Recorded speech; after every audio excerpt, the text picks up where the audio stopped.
saya agar dapat diterima di perusahaan yang Bapak Ibu pimpin. Besar harapan saya dapat diterima bekerja sebagai waitress di kafe yang Bapak Ibu miliki. Semoga, nah itu semoga sudah termasuk ke doa. Semoga kualifikasi saya mencukupi atau sesuai dengan kualifikasi yang Bapak Ibu butuhkan misalnya. Nanti terakhir ditutup dengan ucapan terima kasih. Terima kasih atas perhatian Bapak Ibu. Ingat, jangan menggunakan nya. Biasanya sering sekali kesalahan itu bagian penutup surat.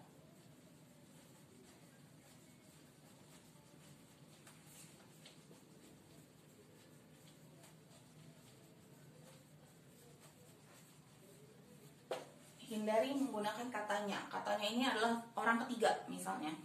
Atas perhatiannya, atas perhatian dia, nggak sopan. Jadi gunakan sapaan Bapak dan Ibu. Meskipun misalnya kita tahu ini pemilik restorannya misalnya atau pemilik pabriknya ini masih muda. Jadi kita sebut Mas, Mbak. Nah itu jangan.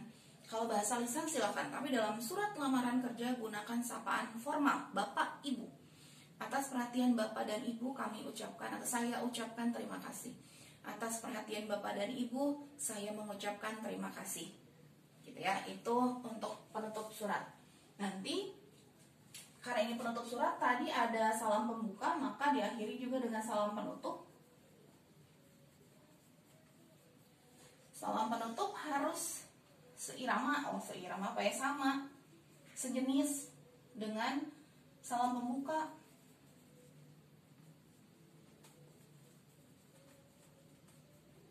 Jangan sampai di salam pembukanya Assalamualaikum, salam penutupnya hormat kami. Atau di atasnya salam pembukanya dengan hormat, salam penutupnya wassalamualaikum. Nah itu jadi hindari kesalahan. Mungkin terkesan sepele, tapi kalau kita membuat suratnya sudah berulang kali salah dan sebagainya itu kadang terlewat gitu ya. Jadi ingat salam penutup harus sama atau sejenis dengan salam pembuka. Bukan sama, kalau sama persis berarti Assalamualaikum, di bawahnya juga Assalamualaikum, bukan. Maksudnya sejenis. Kalau tadi sapaannya Assalamualaikum, maka untuk penutupnya wassalamualaikum, bukan waalaikumsalam ya. Ya begitu. Ini kita sampai ke salam penutup.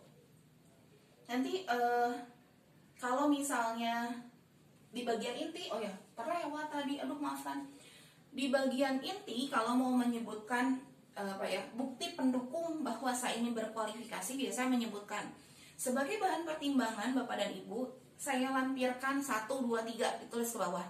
Sebelum penutup ya, di sini di bagian inti surat dicantumkan bukti-bukti pendukung bahwa saya ini berkompeten di posisi yang dilamar, gitu ya tadi. Misalnya sebagai bahan pertimbangan Bapak dan Ibu, saya melampirkan 1, surat kelakuan baik misalnya, ijazah terakhir, fotokopi ijazah terakhir, SIM kalau misalnya dibutuhkan, foto biasanya yang umum itu 1, ijazah, surat kelakuan baik, foto, akte kelahiran biasanya hanya beberapa perusahaan, tapi yang biasanya harus ada dalam sebuah surat lamaran kerja lampirannya, fotokopi ijazah, kemudian surat kelakuan baik, dan jangan lupa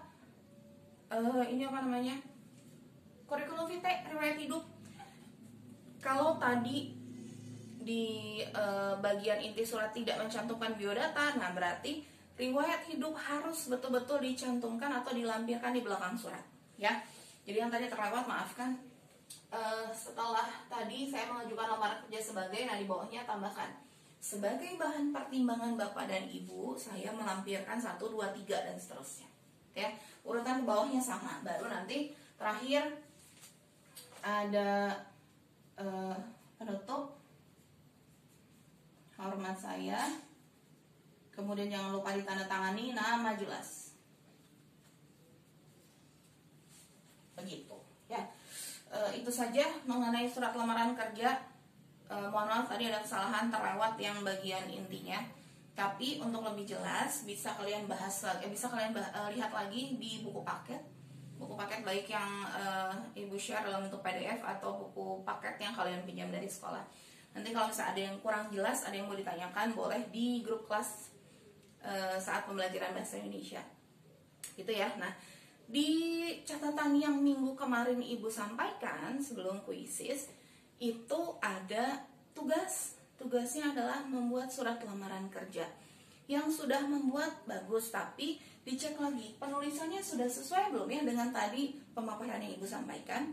Kalau misalnya belum, silahkan dikerjakan. Tidak usah di kertas, di buku saja. Tulis di buku catatan bahasa Indonesia. Nanti kita jadwalkan, Ibu minta izin dulu ke pihak sekolah supaya kalian perwakilannya minimal bisa datang ke sekolah mengumpulkan buku catatan bahasa Indonesia yang berisi tugas-tugas selama belajar di rumah ini, dan nanti akan Ibu periksa ya. Itu saja untuk pemaparan hari ini. Mudah-mudahan tidak puas sehingga kalian bisa mencari materi yang lebih jelas lagi. Terima kasih atas perhatiannya. Mohon maaf atas segala kekurangan. Maklum ya, karena pertama biasanya langsung mengajar di kelas. Sekali lagi terima kasih. Sampai ketemu lagi di pertemuan keempat minggu depan. Assalamualaikum.